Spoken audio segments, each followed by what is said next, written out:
morning and welcome to a new episode of ETRetail Cafe by ETRetail. Today we are joined by a very special guest who is none other than Nirupa Shankar, who is the joint MD of Brigade Group.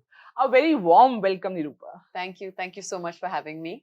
But as we start the conversation, I want to understand how your journey in retail started, because you started your career with E&Y. I mean, you had a family business. So starting with corporate and then joining the family business, I mean, the entire story. Was it like the childhood thing? You were always aspire to be a part of your group, or how was it like? Yeah. I mean, how much time do we have? I'm all used to it. I can keep it as short or as long. So basically, there was no major pressure to start to join the retail business in particular. I went to college in the US. I was there for about 7 years. So I did my undergrad there, and post that I was very, very clear that I wanted to work outside before coming back to India and joining Brigade. But there was no pressure to join Brigade to start with. But I think eventually I realized that I enjoyed the hospitality space. Okay. And I was very keen to come back to launch the hotel practice way back in 2009. So I was with EY for about 3.5 years in the US, did study different verticals, worked on different kinds of projects, nothing to do with retail. I came back to Brigade, worked with just the hotel division for the first 7 to 8 years of my career. And then, we had a CEO who was managing both the office and the retail practice. And then after 7 years, he decided to move on. And at that point in time, I think we had an internal discussion. And then my dad, who was then the chairman and managing director, said, why don't you also oversee retail and office? So then my portfolio expanded to look after hospitality, office, and retail. And in a way, they're all somewhat similar from a business model perspective, because it's all annuity income. So it's not like residential business where you buy the land, you build it, and you sell it to the end customer. All hospitality, office, and retail, they all you buy, you build, and you hold on. And, in office, it's quite simple. You have a tenant for like 9 years and there's no revenue share perspective. But in retail, you have a minimum guarantee, you have a rental, and there is some element of revenue share. Whereas in hospitality, it is daily. It's like you have daily tenants or coming into your rooms and staying into your rooms. So the business models are slightly different, but on a larger scheme of things, it's somewhat similar. So my foray into retail was very accidental. So I'm not a retailer by profession or by experience, I would say, but it came on very accidentally to me. And I feel I've tried to use that to my advantage, because I think when you talk to retailers, it's a lot of, hey, this is how it is. This is how the industry is. This is how it's always been done.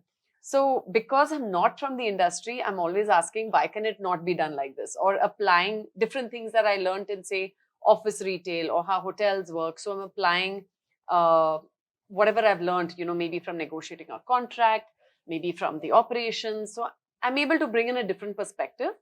And whereas my team is very experienced in retail, and they've all grown up and born and bred, thoroughbred retailers. So it's a good balance, I would say. So enjoying it now? Actually, really enjoying it. I think I really enjoy it because of how dynamic it is. It's actually quite a complex, it's a complex building, I would say. I would say, again, if I had to look at all real estate asset classes, I would say hospitality is the most hardest to design and operate, just because of the number of things to keep in mind from a hotel perspective. And then the next most complicated, I would say, is probably retail. And it's not because it's not so simple. It's pretty dynamic. You have to keep your ear to the ground. What are the brands that are doing well? What are they not doing well? And every decision you make in retail, it has a 9-year impact, right? Because most leases are for 9 years. Yeah. So I keep discussing with the team, I said, think carefully before signing on a brand, because whatever brand you take in today, you're going to be stuck with it for the next 9 years. Yeah. In some cases, in theaters and cinemas, you sign 18-year leases. In some retailers, especially the fast fashion guys, they're asking for 18-year leases. I'm like, boss, today I'm 40, tomorrow I'll be 60. You mean to say this lease is going to last till you're 60 years old? So it's not very agile, I feel, the retail space from a tenant perspective. And I think that's what makes it interesting, because that brand has to sustain itself in that particular location for at least 5 years to 9 years. So whatever decision you take today into the mall has a long-ranging impact, I would say. Yeah. So, Nirupa, I want to understand I believe somehow that complexities in retail are increasing because there are two generations which are convening together. One is Gen Z and millennials. And both of them have different choices in life. Yes. So, how do you try and match the expectations of both the generations? So, I think the physical retail space, it has a different use, right? I think again it's evolved now. When you started malls, when malls entered India, people came there to shop. Right now the use of the mall has changed, right? People are coming less to shop, more to pass time, more for experiences like the food and beverage, more for the entertainment. So we've seen the mall design and occupancy or tenant mix also change. Before it was primarily apparel, but now we're trying to get in different kinds of uses, I would say, for the mall. It's not just apparel. It's a spa, it's salon, it's gym in some cases, it's food and beverage, it's entertainment, it's coming for electronics. So the use of the mall has slightly changed. And I would say people come there more for either an experience, like for instance, theaters, right? I mean, you can get everything on OTT today. Why would you want to come to a theater? It's because of the experience a theater can give you. So I would say the reason why people are coming to malls are very different. Then, of course, the advent of online retail, right? I mean, I think if you look at it from a market perspective, like you rightly said, Gen Z shops very different from millennials. And, if you just look at the numbers, India is the third largest online retail base from a numbers perspective. Almost, I think, $60 billion of revenue from the online retail space. And it's growing so rapidly. It's pegged to grow at almost 3x in the next 5 years. So the size of the e-retailing business will grow from 60 billion to 180 billion. So if you look at it from a penetration perspective, today it seems quite small because it's only 6 to 7%. But I believe that by 2030, this penetration should go up to almost 15% of the overall Indian market. So it's massive. So the way everybody shops, I think, is different, not just Gen Z. Gen Z, of course, is quite quirky in their ways and what they want from retailers. But if you look at, I don't know about you, but I know I think I shop like a Gen Z. I've stopped going to department stores for my groceries. Everything is done online. I pretty much shop online. Instagram knows me better than I know my own shopping preferences. I generally shop on Instagram. Most of my clothes are because Instagram is marketing it to me. And I would say Gen Z wants quirkiness. They want fast fashion a lot more. And I think that's how they're shopping. But I think overall the Indian landscape is changing, right? Like if you told me like 5 years ago that we're going to have groceries at our doorstep in 10 minutes and 4 minutes and 6 minutes, I would not have believed you. I would have said there's no way India, with its logistics problems, with its traffic issues, that you're going to have your groceries in like 6 to 15 minutes. So quick commerce is another massive change that is growing maybe double or triple, I would say double of how fast e-retail is growing. It's growing at 40% year on year. So it's just massive. I mean, I just think it's a very interesting time to be part of the entire retail space. You understand consumer, you understand how retail is changing. I'm very sure, as you shop online yourself, so I'm very sure you must be changing the malls, the way you are building them, and plan to run them in the future. So it's hard to change a mall, right? So that's the other thing that we are in a dilemma, because you can't be that agile. Once you build a mall, it's there. The external structure, the internal structure is there for 40, 50 years. There's not that much you can do. Of course, you can change around the size of the store, but there's not that much you can change, I would say, apart from cosmetic changes to the look, the feel, digitization within the mall. There's not that much you can change. So that's the challenge, I would say. How do you keep malls relevant for the next few decades to come? And I think, as I mentioned before, I think we have to focus on experiences. So when we do our marketing, the events are more experiential, things you can't get online, right? I mean, why do people go to concerts? I mean, you can sit at home, listen to the music, or you can go to a concert. The vibe, the energy is different. So we need to focus on the vibe and the energy of the mall. Again, food and beverage, that's one thing that I believe we can change, that can have more agility. You can do pop-up spaces. And I think what I like about the current the time that we're in is that there's so many new Indian brands coming up. Like, it's just coming of age. And one thing we would like to do is create like a space within the mall just for local Indian brands to come, pop up, change, basically do pop-ups for local Indian brands. So that's something that where we can bring in freshness. We can bring in freshness through the artwork, through the displays that we have, maybe change the visual merchandising, make it more interactive. So those are the things we can change. I can't change the overall structure, but like I told you, occupancy and the tenant mix. Do we need theaters going forward? That's a big question. Maybe we don't give them as much space as they used to take.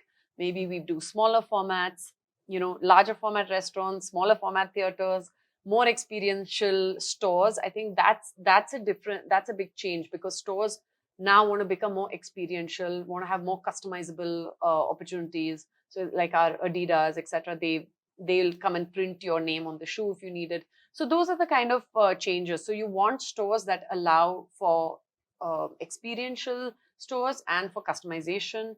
And I think what will soon come back is, like, we used to have brand ambassadors, and when a movie used to launch, you used to get a film star to come in. And I think what you'll now see is getting more brand ambassadors into the mall, so that there's some excitement to come to a mall. Oh, nice. So Nirupa, that's like you have comprehended the entire thing, but I'm very sure still there might be some challenges which you might be facing. Which are those challenges, and how are you navigating them? See, I think they're just I think these are just day-to-day operations. I've told you the challenges of the business overall. I don't see, I look at challenges in two ways. Either you can control something's in your control, or something is not in your control. Whatever's in our control, I don't think it's a challenge. It's a constraint in some cases that you need to work with. But if it's not in your control, like if it's the environment, the regulatory environment that we work in, there's nothing you can do about it. It's the same for everybody, not in my control. So I don't want to stress about it, frankly. That is the best way to look at things. I guess I have learned a lot from you. I mean, this is the best way I'm going to look at things from going ahead. Yeah, you have to be very philosophical if you want to do business in India. So Nirupa, marketing, let's talk about the marketing now. You said marketing, you are bringing experiential marketing, and you have nailed the game that way. So what are the other things that you are incorporating to make sure that your marketing game is up the ante and it's beating the competition also? So I think importantly is to have your own IP events, right? Like your key events that nobody else is doing. I'm just throwing an example there. If it's mango season and everybody's doing mango festival, it's kind of boring. So it's like, how do you come up with those events that nobody else is doing in the market? You don't need, all events need not be IP events, but 3-4 large IP events. Then of course you need to keep your ear to the ground, understand the pulse of the market, like which are the singers or performers that are doing well, which are the comedians, which are the influencers, get more influencers in, a lot of meet and greet with celebrities. I think that celebrity attraction is still very much there.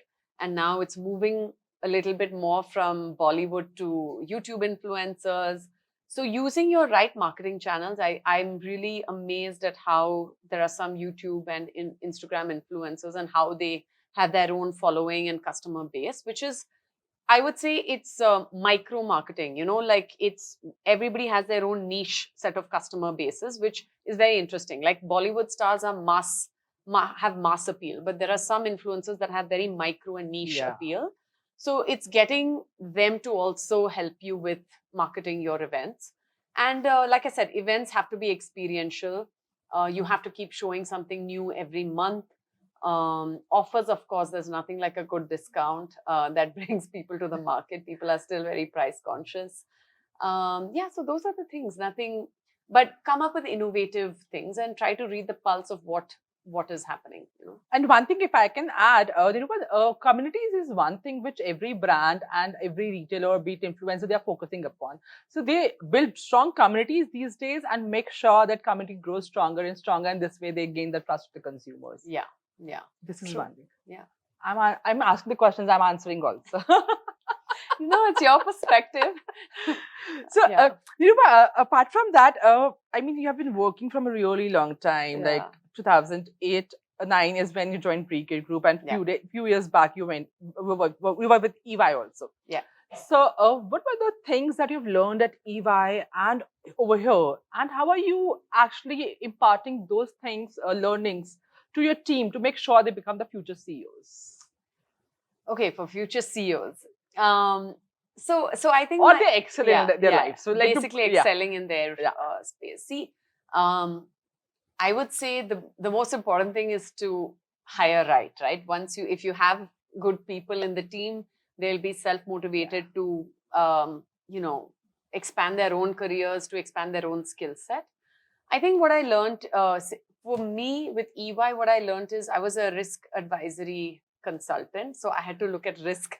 So it's just making sure that from a risk perspective, the company is in good hands. So if you ask my team, I'm probably always talking about documentation and indemnity clauses to make sure, company is not at risk, because events will come and happen. But I think from a company perspective, you have to make sure that there's no risk elements that the company could be subjected to.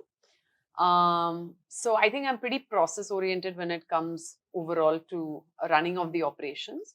But from a team perspective, like I said, you hire the right kind of people. Like, why is Harvard, right? Because Harvard hires, I mean, they enroll the best students. So also if you hire good people, then they will take care of it themselves. You don't have to do much. But my thing is that when we're looking to groom talent, it is, of course, everybody has their pros and cons. Everybody has their strengths and weaknesses. I think you need to work towards a person's strengths, focus on their strengths, understand and recognize, okay, these are the weaknesses, and then help them work through that. Anything you can overcome your weaknesses as well. But I believe in focusing on a person's strength, because if you focus on that and everybody is playing to their strengths, then I think the team can work very synergistically together. But of course, as you're growing in your role, there are certain skill sets you need to pick up. So for instance, if you're not good with finance, that's a skill set you need to learn. If you're not good with negotiations, that's a skill set you need to learn. If you're not good with people management, that I think is a slightly more natural skill set. But again, nothing that you can't learn. But these are things that you have to pick up as you grow through your career and become and rise through the ranks. Like you said, hiring the right talent, right? So, what are Yeah. the 3 qualities that you look into a person before hiring them? Most important, obviously, is the ability to trust, right? I mean, you have to trust your team. If that element of trust goes away, then everything breaks apart. So I would say integrity, self-motivation, like self-initiation, and old school, but hard work still pays off. I know that's not a popular response with Gen Z, but but hard work is important, and it does pay off. So you are a mixture of Gen Z and millennial. Am I? Yeah. I thought I'm hardcore millennial. No, when you're running the business, you are millennial. But I shop like a Gen Z. Yeah, you shop like a Gen Z because you shop online mostly. Yeah, I do. So, Nirupa, technology, your brand has grown with the intervention of technology, and you also joined when technology, it was at the peak. I mean, people started adopting it in a way, and Omnichannel became the buzzword, though it became reality post COVID. I mean, during the COVID. What's the buzzword? Omnichannel. Oh, Omnichannel. Yeah. So it became the buzzword during 2012, around that time, and slowly and gradually it became a reality in somewhere around COVID. Yeah. And with the advent of quick commerce and everything, so technology is actually moving at a very fast pace. And with the intervention of AI, things are changing also. What if it takes your job someday? What will you do? My job, I don't think technology can take my job, because like I said, if you keep upskilling yourself and you keep making yourself more well-rounded, it's hard for technology to take the entire gamut of your role. I believe that we can use tech to enable us to work better. I would like to use tech to enable myself to work better, quicker, faster, more productive. But yeah, there's this shining personality that technology cannot take over. So people say I have an infectious smile. I don't see myself like that, but yeah, it is not going to be there through tech. No? Yeah, I mean, I mean, you can create humanoids, good-looking humanoids with charming smiles. But I think we're still a bit away. I think what surprised me about technology is that it first came and took many creative jobs, right? Like creating of essays or creating of advertisements or videos. I was very surprised that technology infiltrated the creative jobs first. I actually thought that the creative jobs would go last, but it came and took some of the mundane jobs, but also took the creative jobs. So that was surprising to me. From a tech perspective, I think it's very important to keep your ear to the ground. Things are changing very fast, and you don't want to become a dinosaur in the business. So in order to do that, we set up something called Brigade REAP. It's called the Real Estate Accelerator Program. So it keeps our ear to the ground. So every year, we evaluate close to 400 to 500 startups in the real estate space. There aren't too many focused just on retail, but there are one or two that have come up, which I'd love to spend a minute or two on, just because it's not often that you come and you've come up with a solution to disrupt the retail space. It is a pretty hard space to disrupt. So there are some technologies that have come to, when there was COVID, people were scared to come into an enclosed space like a mall, right? So you have companies that we have like Clairco, which does air filtration. So they filter up to 0.2 microns, which was the COVID particle. COVID particle is 0.1. So they were promising COVID-free air, so that was, and now, of course, they've moved into reducing energy costs. But these are solutions for buildings, all buildings, not just retail. It could be for office, it could be for retail, it could be for hotels. But couple of technologies specifically for retail that have amazed me. One is, of course, we have Lightstore. It's a company that started by two lawyers. And what they did is, I was telling you that, it's very difficult to be agile in retail because the leases are 5 years, 9 years, 12 years, 18 years. What these guys have come and done is they will come sublease space from you. So they might take it for 2 years or 3 years or 4 years. And they will rotate brands within their space in 2 days. Because they've worked on the fit out such that in a couple of days or max a week, they can change fit out. So, online brands that want to test out the offline market can come through them. So I thought that was a very interesting thing. They use a lot of sensors to sort of monitor consumer behavior. Am I stopping at this product or am I stopping at that product? How much time did I take to stop at this product? So it's interesting. So that is a new tech that we've seen, and it's come through Brigade REAP. We've also invested in the company. And the second one I would say is Spatic. They do a lot of data analytics. And you were asking me, right, how do you change? How does the retail industry change? Like for me, it's very difficult. Once we decide the size of the mall, that's it, right? There's not that much you can do. Once you start constructing, then you can't downsize the mall. You can't enhance the size of the mall. Based on FSI, we have to build.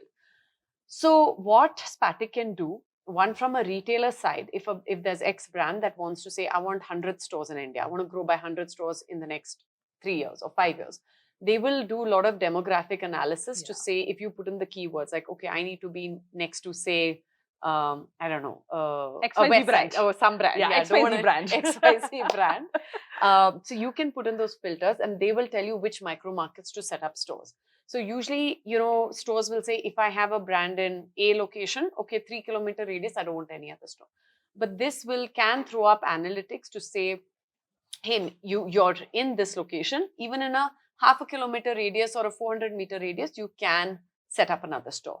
So that kind of data analytics is great for brands that want to scale up very fast.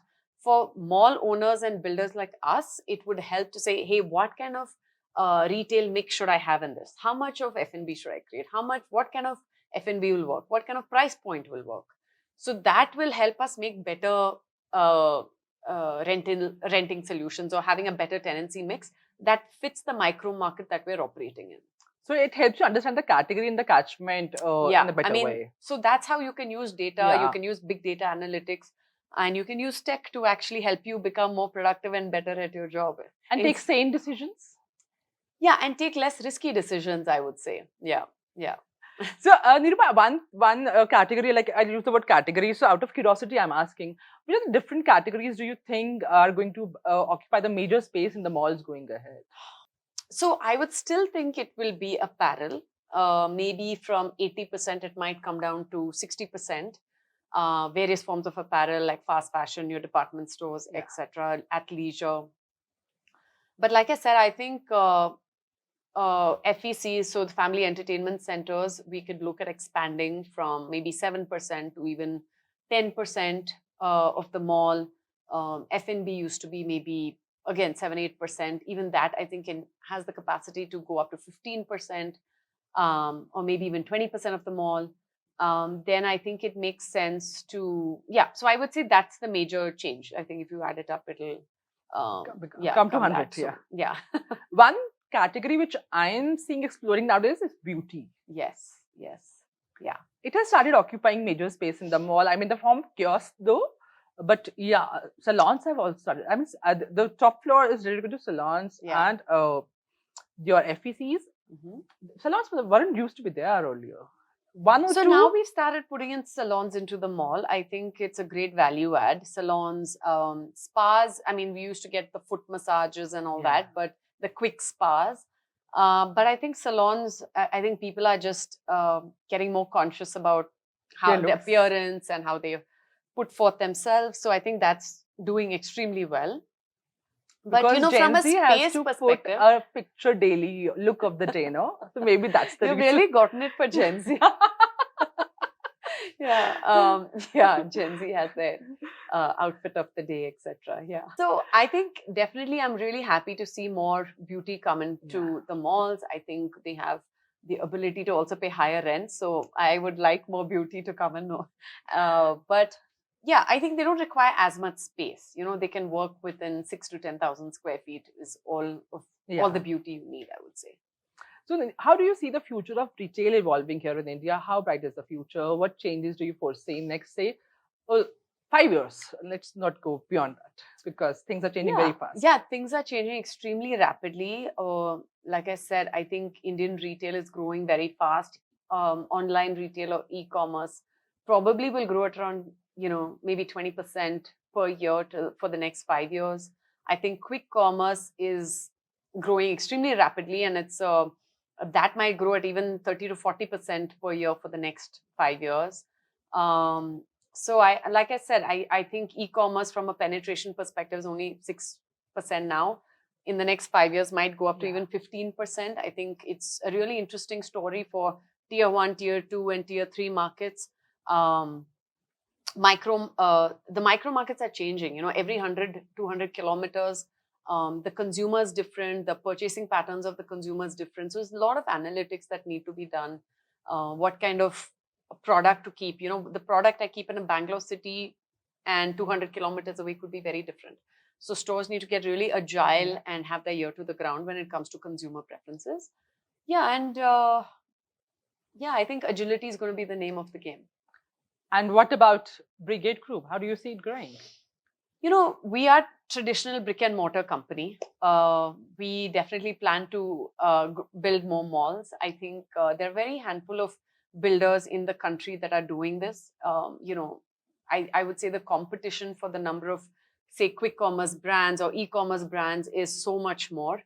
So I believe that there are hardly half a dozen organized players in the mall business. We are one of them in the country. So I think we have a very good niche. It's important for us to capitalize on this. And I do want to build more lifestyle destination malls, make Orion a big brand name in the country. And I think we should just make better malls, do the best mall. I think Orion in Brigade Gateway is typically ranked the best in South India and in the top 5 in the country. And build more world-class malls. I think that's what we would like to do. And leave the quick commerce and the online retailing for the experts. It's really nice. I wish you the best for the journey ahead. But before we wrap up this interview, Nirupa, I would love to have a rapid fire with you. Okay. But I will not give you a time to think about answers. Okay. So my first question is, which is your favorite business book and what have you learned from that? I read a lot of autobiographies, but my favorite book is called A Champion's Mind. It's basically for athletes. It's just basically how to think like an athlete and to think like a winner. One brand or retailer that you admire a lot and why? I love Good Earth and Nicobar because I mean, it's a store I go quite often for gifting. I think it's such a lovely brand that represents so much of Indian culture, and that's something it's nice to give to anybody in any part of the world. If not in retail, what else you would have been doing?